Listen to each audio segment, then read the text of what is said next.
It's April 15th, 2011. I am 26 years old, living in New York City in a condo that I recently purchased and actually just finished connecting the top and bottom floors to with a slide, as those who have followed me may remember. I'm in my office playing 2K, 4K, limit triple draw, $400,000 across 3 tables. I'd actually been on a $1 million downswing over the past month of that game as I was still learning it. And I noticed my phone blowing up. I see a whole bunch of text, and it's people saying, oh my God, they shut down Full Tilt. They shut down PokerStars. I was playing on Full Tilt at the time. So I was thinking, no, they didn't. I'm playing right now. And then I see people in chat on the site start talking about it. And I go to fulltilt.com, and sure enough, there's the message, this domain has been seized by the Department of Justice. And so I'm sitting there wondering, as are other people at the table, we're talking, is this even real money that we're playing for right now? Is all of this gone? Are we actually even playing? Is this counting? Are they recording this action? Hey everybody, today I'm going to talk about online poker regulation from Black Friday 2011 all the way through today and into the future. As a player and now somebody who's been on the operator side and has some inside information about what goes on behind the curtain, I think I have a lot to teach you and a lot to inform you about. Let's get into it. I wound down the tables a couple hours later. I mean, I kept playing, why not? And started talking to some friends about it who were in poker. First of all, this is crazy. Second of all, I'm sure this is just the US government looking to get their share of the online poker revenue. The sites are making a lot of money, so they'll do this and they'll regulate it and tax it. We'll probably be back to playing poker online in the US in a year or two at most. So I made a plan that I was going to leave the country. I was going to head to Canada after that summer's World Series of Poker, which started a month and a half later. Play from there until this all kind of shakes out and we can get online poker back. My thought at the time was, obviously this is not going to last. The government's not going to tell us what to do with our money. And even if they don't like gambling and games of pure chance, games of skill, even at that time, were allowed. You could play some weird skill games for money that were actually much less skillful than poker. And so I wanted poker to be decoupled from online sportsbook, online casino. I thought that the message needed to get out there, and a lot of players thought that poker is different. Poker is a game of skill. The best players win in the long run. And so this shouldn't be treated the same as other gambling. I thought that once people in the government could see that poker was a game of skill and could also see that by banning these sites, they're not actually shutting down online poker in the US, they're just forcing US players to go onto these less reputable sites and unregulated sites that were not as safe for the players. Obviously, they're saying they're protecting us. They're obviously not protecting us. And so once they see that, they'll get it. I was kind of naive to how politics work in that sense. So what was lost on Black Friday, April 15th, 2011? A lot was lost for the poker world. And I think a lot of people don't realize just how much was lost and why it was. So let's start with poker on TV. We all know that the poker boom happened in 2003 with Chris Moneymaker winning the main event. And then we saw so much World Series of Poker on TV. We saw the shows like High Stakes Poker, Poker After Dark, tons of poker tournament series. And then around 10 years later, we saw them all kind of disappear. A lot of people assume this is kind of a natural boom and bust cycle of poker's hot right now, everybody's interested, and then interest wanes. But really what happened, especially in the US, was that these online poker sites were the engine behind essentially all of poker TV. What you may know is that these poker sites were giving out very big sponsorship deals to players and sometimes buying them in to some of these tournaments or even TV cash game shows. And once that money went away, a lot of these players would no longer play in those games. A lot of players coming up didn't have the incentive to get their names out there and play in those games because all that sponsorship money went away. But the main thing that happened that you might not know about fully is that all the marketing money went away. Why are we going to advertise as Full Tilt Poker to Americans when they can no longer play on Full Tilt Poker? PokerStars and Full Tilt and some other sites were putting so much money into commercials in addition to sponsorships during all of these poker TV shows. And what you probably don't know is that many of these TV shows that you loved watching were not even bought and paid for by the networks. They were essentially infomercials paid for by online poker sites. So online poker sites would sometimes buy a chunk of TV time and pay for the production of a show. It would go on there. It would feature players that were sponsored by some of those sites. And then the commercials would very often be for those online poker sites. So it wasn't even that these networks were paying for poker and then making the money back in ads that they were no longer making. These poker sites were actually directly paying the networks to put poker on TV. And speaking of the poker sites, they obviously lost a lot. Just how much surprised me as I learned more about the industry. But speaking to a lot of people who worked in the online poker industry, it turns out that the US was actually making up around 50% of revenue for the whole world in online poker. I mean, that's massive for one country. Another crazier stat that I heard and I can't verify either of these were from several sources though, was that California alone was between 40 and 50% of the US, which means between 20 and 25% of the entire world revenue came from California. So when we think about legalizing poker in the US and which states really tip the scales, there's no other state like California. It's worse than that sounds though, because poker is a game where liquidity is so critical. So any site offering poker who now has half as many players is actually going to lose more players on top of that, because now their guarantees are down, their game availability is down, people show up to play and they can't play the game that they want at the hour that they want because there are not enough players, and they don't come back. They go play something else. They play online casino. So since all of that loss, we have had some poker entertainment come back, namely in the form of streams. We've had PokerGo, who's actually played a part in keeping World Series of Poker alive as we know it. And we have all these free online streams. Obviously, streaming in general for individual poker players has grown in the last decade and a little. So we are filling the content void left behind in some ways, and more poker TV shows are coming back.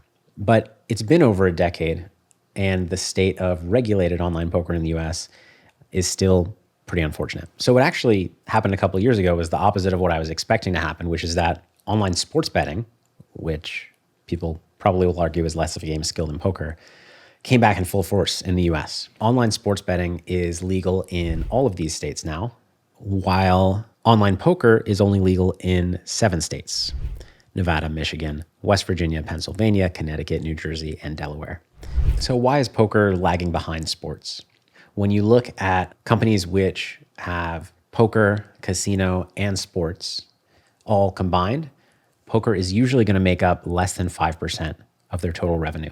So for these companies, poker is not a priority. Why else does it matter? Well, first of all, as states consider legalizing and regulating online poker versus online sportsbook, the projections that they come up with in tax revenue are going to be much higher for online sports betting. Probably most importantly, because these companies can make more money from online sports betting, they're going to put more money into lobbying for the legalization and regulation of online sports betting.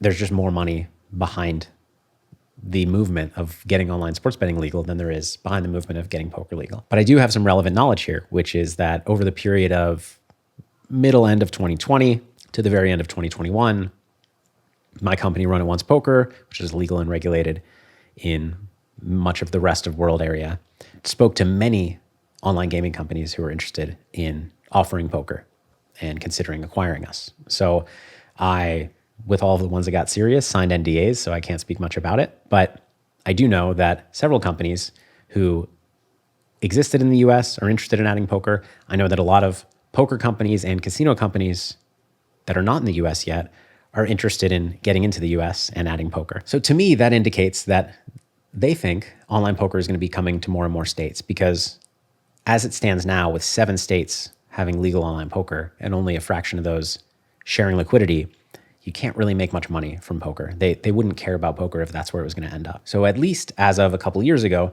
these sites felt like poker was coming in some form. Now these businesses obviously have a lot of money to potentially put into lobbying for online poker. So there was some combination of them predicting that it's coming and knowing that they can have an impact on it coming. So as I mentioned, online poker revenues pale in comparison to online casino revenues and online sportsbook revenues.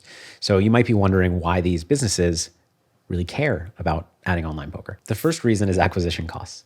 So if you're looking to run an ad on Google for online sports betting, your competition is higher. You're going to be paying more per click, more per impression than you would if you're advertising for online poker. And so these sites want to advertise online poker for cheaper, convert players, and then once they have an online poker player, convert them to casino players and sportsbook players as well. The second reason is that they want parity with their competitors. If you have an online casino and an online sportsbook and they're great, and your competitor has an online casino and an online sportsbook that are a little bit worse, but they also have online poker, somebody who plays all three is probably just going to go to them rather than stick with you for casino and sports, but go to the other site for poker.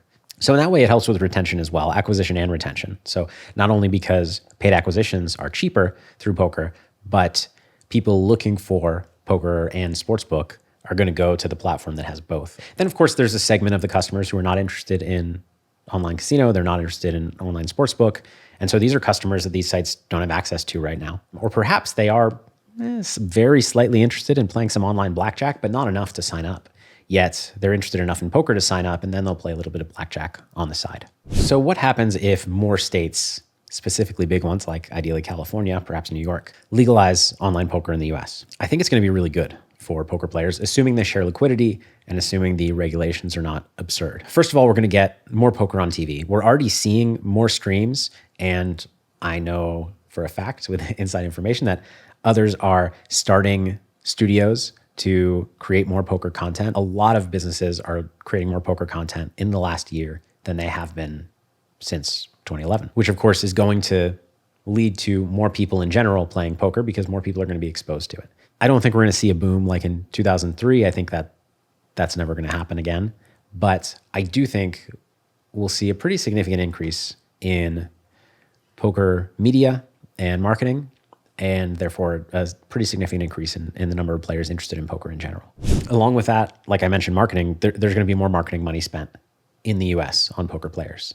And similarly, there are going to be more sponsorships being thrown around. I know in the last 2-3 years, especially the last couple of years, more players are getting pretty big sponsorship deals than in a very long time. A lot of these companies are seeing poker coming, but I'm still concerned because it hasn't come as fast as I thought. Here's the great thing about if online poker becomes legal in many states. I believe that these big companies are going to engage in a liquidity arms race. So for those of you who are familiar with daily fantasy sports, FanDuel was the market leader for a long time, and DraftKings essentially overlaid these huge tournaments until they started filling up. They basically were paying players a lot of money to come join because they wanted to see that growth. And because, like poker, daily fantasy sports is so liquidity based. The more players you have, the better your product is. And so the market leader has a big advantage over second and third place in the market in terms of acquiring new players. They actually acquire players more readily because they have a better product to offer, just in the fact that they have games running and larger guarantees and things like that. These sites were spending a lot of money. I'm sure you've seen daily fantasy sports ads anytime you've watched sports, or really anytime you've watched anything. They're really going after it because liquidity is so important. In poker, liquidity is even more important, I would argue. And so I think we'll see a lot of money thrown around by these big companies who are trying to win. And one thing that happens when companies are fighting for first place in a market is that they actually give too much value to the consumer. An example of that recently was Carvana, who was buying used cars, and they were actually buying cars for a premium because they wanted to hit that growth number. They wanted to show how many cars they were buying and selling, perhaps because they just wanted to outpace their competition. And again, that's probably a market where liquidity matters. I don't know anything about the used car market, but presumably if I'm a customer, I want to go to the site and the business with the most options. So it does make sense that they were trying to leapfrog their competition by just overpaying for cars. But as somebody selling a car, you got a great deal because you got overpaid for your car. The other reasons companies like to show growth like this is for their stock price. When they show a lot of growth, they can project out big numbers and they can say, well, we're going to keep growing and keep growing, going to snowball. And we've got so much brand recognition out there now that we can scale back our marketing spend and continue to grow. And then we're going to be hugely profitable. That works wonders on their stock price. And when their stock price goes up, they can acquire more things with their stock and good things happen. So there are a lot of reasons that in a very competitive market, good things happen to the consumer. And in this case, if online poker is legal in many more states and a lot of these big companies are fighting over the player base, I think players in the US are going to have a lot of good opportunities. And we've seen this a little bit with online sports betting. A lot of these sites were giving out offers that were losing money, essentially, to acquire players. I actually knew players who were traveling state to state because they'd get, a $2,000 sign-up bonus that was pretty easy to clear. And so they would go to one state, make $1,000, go to another state, make $800, et cetera, et cetera. I don't know the exact figures, but they were giving out a lot of money. But I see all of these things meaning that if online poker gets legalized in all these states, some very good things will happen for poker and poker players. What are the risks? What can stand in the way of this growth that I'm talking about? I think the biggest one is regulation itself. Not just not legalizing it in states, but legalizing it in states with unreasonable regulations. Most of the people who form the regulations for online poker and actually write all of the regulations out are not poker players. They don't fully understand poker. And so sometimes what can happen is regulations come through that are really detrimental to an online poker site's ability to succeed. And if online poker sites are hamstrung in this way, they're going to struggle specifically against their competition of unregulated online poker sites. So from the perspective of us as the consumer, regulated online poker sites are going to be able to offer us more if they are successful. The regulated sites might struggle to be successful if the regulations are too tight and the number of states pooled together is too small because they're up against unregulated sites. Unregulated online poker sites have the disadvantage of not being able to advertise in the same way as regulated sites, not being publicly traded companies that growth leads to stock price growth, et cetera, et cetera. But they do have a lot of advantages. First of all, they're taking players from all over the world. So they have such a larger group of players to pull from to build that liquidity that is critical, as I've talked about so far. They're also not going to be paying these high tax rates. Individual states have different rules about promotional money. So in some states, if you're giving out rake back, it can't be deducted from what you owe in tax. And so you're getting super taxed. There are a lot of problems like that where the sites playing by the rules are going to be put at a disadvantage. And if you're an unregulated site, well, now your profit margins are higher and you can actually pass that on back to the players and perhaps offer lower rake, bigger bonuses, more rake back, whatever the case may be. Another huge disadvantage for regulated sites compared to unregulated sites is how difficult it is to verify your account and deposit. Now, when I say difficult, it's actually not that difficult. If you're a real person and you live somewhere, you just have to send in your ID, you have to send in a utility bill, things like that, so they can know who you are. And then your deposit limit is not going to be super high. Whereas I can go on, insert unregulated site, and deposit $50,000 in Bitcoin, and they don't have to know who I am. So high stakes games really struggle in regulated markets for that reason. It's so hard to put a large amount of money onto a site. Similarly, we probably won't see player-to-player transfers on US regulated sites. We might, but player-to-player transfers kind of suffer from the same issues, which is the reason for all of these hoops you have to jump through to put a lot of money onto an online poker site, and then to transfer it to somebody else especially, is that it opens the door for money laundering. A lot of the regulations that stop you from this are anti-money laundering regulations. If I open an online poker account and my accomplice in some kind of criminal activity opens an online poker account and they deposit money and it's in Bitcoin, it's untraced, and they just transfer it all to me and I cash it out and I can say, oh, I won this on my tax return. I won this in poker. That's easy money laundering. And so there's a reason why all these hurdles are in place, but it still does put the regulated sites at a disadvantage. But regulated sites have some advantages too. What are they? First of all, deep pockets. These are big companies, specifically in the US, but kind of everywhere. These big online gaming companies have a lot of money to market and try to attack the player bases that would be going elsewhere. These sites also have big player bases from their online casino or online sportsbook that they can then advertise poker to. And again, as we know, building that player base is super, super important. So that is a pretty significant advantage. Regulated sites have the advantage of more trust in the solvency of the company and ability to actually pay you your funds that you're depositing. You know, my uncle doesn't want to deposit $500 in Bitcoin on some site he's never heard of and doesn't get advertised on TV, but he'll happily go on to a US regulated site and deposit with PayPal and feel very safe, as he should. And also more trust in the game integrity on that site. Now, it's entirely possible for an unregulated site to actually have better game integrity than a regulated site, but they have far fewer, they have no requirements really for what they have to do. That said, the level of what you have to do as a regulated site for detecting online poker cheating, that bar is certainly much lower than I would want for any site that I participated in. And so these sites do go beyond that as far as I know, But it's not actually that bar set by regulation that does it. It's just the fact that they don't want cheating going on their site. So what's going to happen? Who's going to win between regulated sites and unregulated sites in the US specifically? I don't know. It's going to depend really heavily on what states legalize online poker and if they pool liquidity.